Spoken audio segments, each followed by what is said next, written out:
Hey guys, welcome back to my channel YouTube Kak Erwin. So hari ni aku nak cakap pasal affiliate. Aku ni taklah banyak sangat tahu pasal affiliate sebab aku ni newbie juga. Aku baru try sebulan.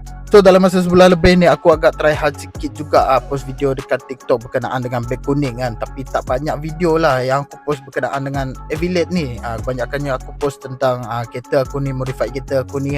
So sebelum kita nak mulakan untuk berapa amount yang aku dapat dalam sebulan ni, aku cakap berkenaan tentang apa yang aku tahu tentang affiliate ni. Apa yang aku tahu tentang affiliate ni adalah kita sebagai seller yang mendapatkan commission daripada TikTok shop. Macam mana kita nak buat beg kuning apa semua dekat kita punya TikTok ni. Sebelum tu kita kena professional kan account TikTok kita ni. Actually aku ni dah lama tau professional kan account TikTok aku ni, tapi aku tak sedar pun yang aku boleh letak beg kuning. So baru-baru sekarang ni aku try kan. Actually tentang affiliate ni memang dah lama tau. Dah lama sangat orang dah buat, dah ramai dah yang buat. So why not kau orang tak try buat benda tu, kita boleh dapat duit. Lepas korang dah aktifkan professional mode dekat account TikTok korang masuk dekat TikTok Studio and masuk dekat bahagian earning, dia akan keluar add account information. Apa tu add account information? Itu adalah kita kena masukkan kita punya account bank, kita kena masukkan kita punya IC depan belakang dengan nama, and itu je proses dia. Senang tak? Actually tak juga dia senang sebab kita kena tunggu dia pending lagi tau. Aduh. Macam aku punya dulu sebulan lebih juga dia pending baru kita boleh withdraw. So bila affiliate aku dah monetize, aku pumpang dalam masa sebulan tu aku buat video tentang beg kuning.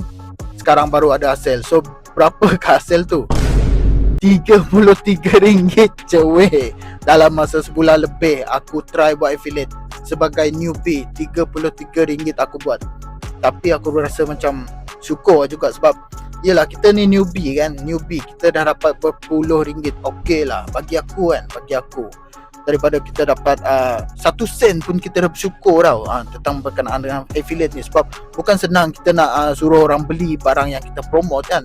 Dan bukan senang kita nak promote barang. Tapi bila dah ada hasil RM10 ke RM1 ke 10 sen pun dah bersyukur tau. Sebab itu adalah hasil daripada karya kita sendiri lah. Kita post video, kita edit lagi, makan masa apa semua. Kita kena selitkan masa, kita kena freekan masa kita sikit untuk buat semua benda tu, disebabkan nak dapat commission daripada affiliate ni. So untuk orang yang berminat dengan aksesoris kereta tu, support lah aku sikit kan, sebab dalam showcase aku tu banyak sangat aksesoris tak, especially untuk Viva. Sebab sekarang ni aku guna Viva. Tapi jangan risau, untuk kereta lain pun ada juga. Kalau korang nak, korang boleh tekan je link yang ada dekat description YouTube aku ni.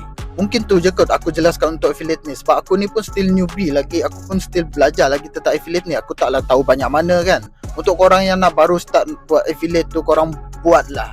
Especially untuk yang suri rumah, korang boleh buat income daripada rumah je. Korang yang bini-bini orang ni biasanya selalu parcel dia orang dalam masa sebulan tu dah beratus-ratusan.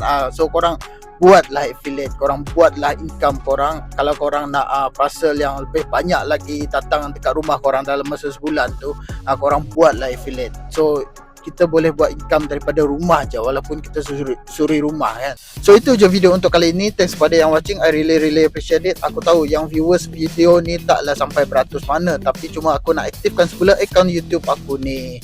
So jangan lupa subscribe, like, comment and share. Okay, bye bye.